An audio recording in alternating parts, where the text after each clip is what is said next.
Good evening. Good evening. Okay. Good. Welcome and thanks for coming out for our last public classroom on race. I am posing as the graduate student interlocutor right now to give you a sort of overview of some key terms and a little bit of history of how anthropologists have approached the topic of violence. So you'll just have to imagine that I'm like 25 years younger than I am and at my training stage in this. Okay, what have anthropologists had to say about violence? One of the hallmarks of the contemporary moment, I think, is a pervasive belief that there's been an increase in violence, both state and non-state violence throughout the world. And, with few exceptions, violence has only recently, in the past 2 or 3 decades, become a real topic of exploration by anthropologists. And in part, this is because it's really difficult to actually do anthropological research under conditions of violence. But I think it also has to do with the ways early anthropologists looked at society. So I'm going to go through a little bit of that history, and then we're going to end up with what are some of the dominant contemporary approaches to violence in the world, and then obviously also what that has to do with race. Okay, so the early 20th century was dominated by evolutionary paradigms, by structural functionalism, by psychological paradigms, and violence was thought to be a natural inclination of human beings. For example, Edmund Tyler, who was writing in the late 19th century, he linked improvements in weaponry to social advancement. Lewis Henry Morgan tied violence to the rise of private property. Other early 20th century social scientists like Georg Simmel argued that war developed as humans moved from a state of quote-unquote primitive aggression to one of modern mechanization. And these early frameworks were really rooted in a kind of biological notion of competition. And this is one that hasn't completely disappeared from analyses that sort of position types of collective violence in relation to certain kinds of societies and then organize these along an evolutionary scale. Cultural anthropologists during the early 20th century, also were sometimes inclined to think about certain societies being violent and certain societies being peaceful. For example, Napoleon Chagnon's analysis of the Yanomami institutionalized the notion that violence was intrinsic to this population, and this was an analytic argument that gained kind of visual representation because he collaborated with a filmmaker and made a documentary about this community called The Axe Fight. Peacefulness was seen as an essential characteristic of other societies, such as the Inuit. To a degree, these kinds of categorizations were grounded in biological explanations and that were also partly genetic, but for the most part, biology has been seen as only one of many causal factors that have interacted with ecology, history, and material resource management and distribution. So what we have come to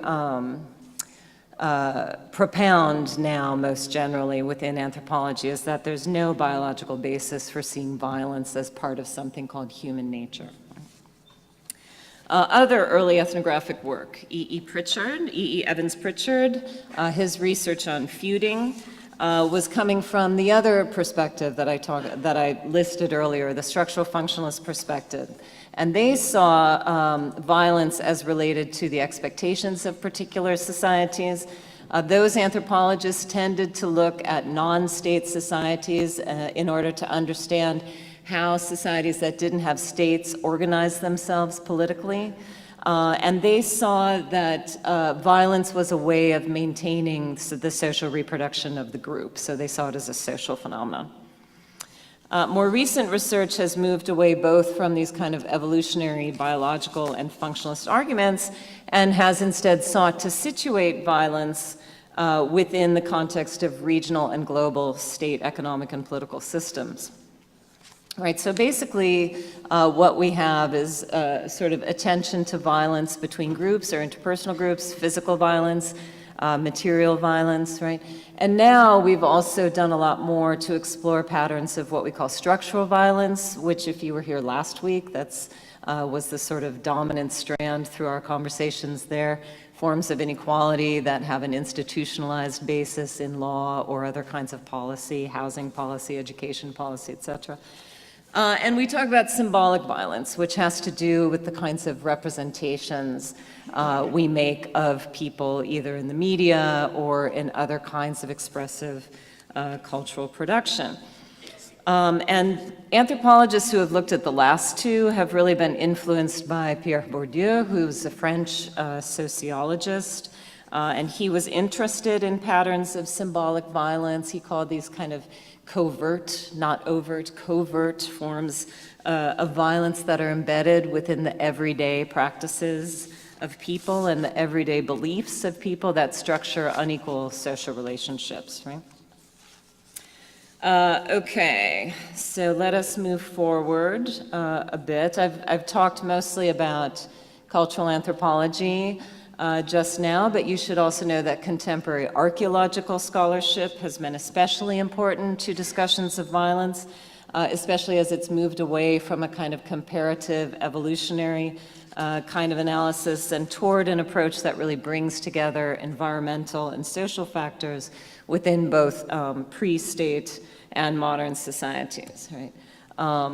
So there's been a lot of archaeology of colonialism, for example, that has really developed our insights into how processes of colonization fixed into motion a series of inequalities that lasted institutionally.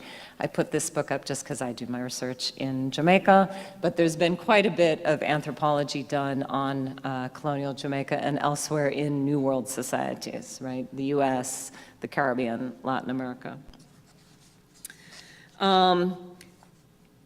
You should know that this New World kind of scholarship has been especially important because it has really complexly addressed the relationships between violence, labor regimes, and emergent identities. And both archaeologists and cultural anthropologists have really shown that, that violence that has been organized to explicitly target racialized groups really arises in relation to the modern phenomenon of the plantation economy, right?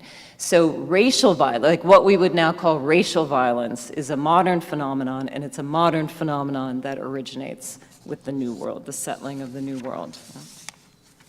And for those of you who were here last week, you'll remember that Lanika, the graduate student Lanika Welcome, really took us through kind of step-by-step an analysis of racism as the foundation of capitalism, racism as the foundation of notions of modern nationalism, right? So archaeologists and cultural anthropologists have had a lot to say about that. As we know, and as Janet is about to tell us more, structural and interpersonal violence also leaves traces on the bones of victims. Bioarchaeologists have used skeletal trauma as evidence for exploring the effects not only of war and human sacrifice, but also of other forms of violence in the past. These are actually bones, I don't know if you can read it, they're bones from a slave cemetery on St. Helena Island, which is off the southwest coast of Africa. And any of you who are New Yorkers or have been sort of in and around, were in and around New York in the 90s, you know that archaeologists and bioarchaeologists were very active in the excavation of the African burial grounds downtown. All right, important contemporary directions.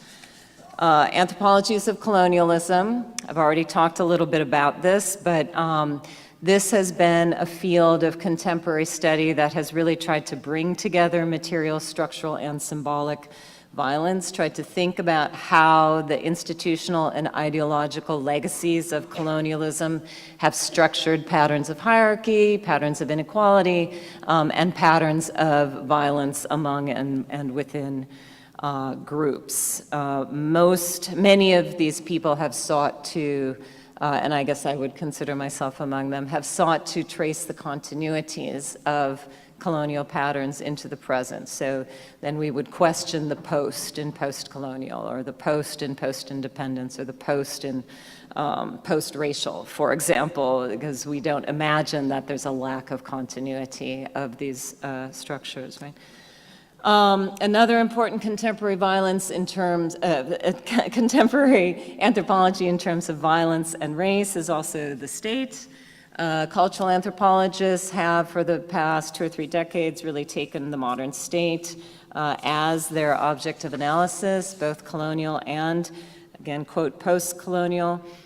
We've been interested here in how people negotiate and reproduce and challenge forms of political authority, institutional structures of governance, and also how they develop sort of common sense notions of belonging, right, groupiness.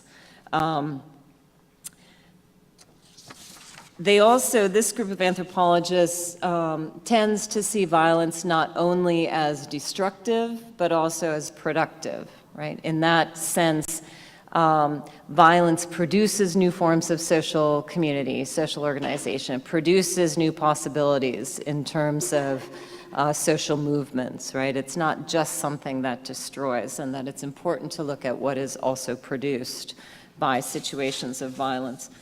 Anthropology of war is a somewhat newer field, I suppose, or a newer reiteration of a field. One of, there have always been anthropologists working for various arms of the government, but academic anthropologists have tended to be reluctant to engage in war research because of some of the exposés of how researchers were involved in counterinsurgency campaigns in the 1960s, both in Southeast Asia and also Latin America. And probably some of you might have heard of Project Camelot and other such counterinsurgency programs. Today, I think the relationship between anthropologists and war efforts remains a hotly contested issue, which was rejuvenated somewhat recently with the development of the human terrain system. Anthropologists working with the military in Iraq and Afghanistan, trying to provide information about how these societies are organized, what their belief systems are. The idea behind this was that it would create a scenario where soldiers would know better how to interact with people. But again, there's always the fear that, that anthropologists are providing people with information that ultimately could do them harm, do the communities harm. Finally, anthropology of reparations, which I'm calling a field here because I think it's a growing area of research, but it's not actually something that people have identified as a current trend. But as you know, there are many populations around the world who are moving through and beyond violence. There have been a number of truth and reconciliation commissions, commissions of inquiry into forms of mass violence in Spain and Guatemala, in many, many, many countries around the world. And anthropologists have been right there in those spaces, thinking about what does it mean for people to publicly testify as to their experiences during a war or during a genocide, during periods of protracted ethnic violence. How are these kinds of truth processes rendered legible to people? What are people's experiences in giving evidence, giving testimony in these processes? What does it mean for them to sort of tell their stories? Is this re-traumatizing? Is it liberating? What does it mean for people as they move forward? So this, I think, is an emerging sort of area within the field. Okay, the punchline. Violence, like all forms of expression, takes diverse cultural forms in particular locations, and we really have to explore the specific histories in which these forms develop, and also pay attention to the kinds of representations that develop inside these histories, develop and circulate. So that's what I will leave you with. as we move into the next section. I'm to now introduce Janet Monge, who is going to pick up on some of these ideas.